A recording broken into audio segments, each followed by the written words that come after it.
Ya, pemirsa, ada banyak cara yang dilakukan caleg untuk mendulang suara masyarakat pada masa kampanye beberapa waktu lalu, termasuk membagi-bagikan uang dan membantu warga demi suara. Namun apa jadinya ketika sang caleg tak terpilih setelah mengeluarkan modal yang tidak sedikit? Di Parepare, sebuah rumah milik warga dibongkar paksa lantaran tidak komit memilih sang caleg. Sementara itu di Pagar Alam, Sumatera Selatan, caleg yang gagal meraih dukungan suara memblokade akses jalan warga. Jadi sekarang Ibu tinggal di mana, Bu? Sekarang kemarin saya dari Sampai pemilik rumah di Kecamatan Soreang, Kota Parepare, Sulawesi Selatan ini hanya bisa marah dan kesal saat tim sukses salah satu caleg membongkar rumah dan mengusirnya dari tanah yang selama ini ditempati. Tim sukses caleg membongkar rumah Sape lantaran kecewa penghuni rumah ini tidak pemilih, padahal sudah menerima uang sebesar Rp500.000.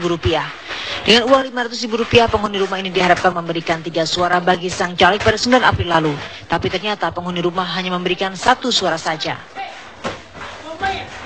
500 untuk 3 suara dalam rumah ini, tapi hanya bapaknya 3 yang coblos. Nah, Ini cuma 500, saya tidak kasih goyang. ini uang buat siapa ini?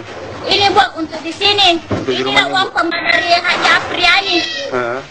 Ini uang 500 untuk 3 suara. Iya. Tapi karena bapaknya 3, suamiku hanya memberi 1 suara, makanya tim sukses daripada Haji Apriani atas nama resmi menyuruh saya pindah dari tanah ini. Sebelumnya Sabtu lalu, rumah seorang warga juga dibongkar dan diusir dari lahan tim sukses caleg yang sama.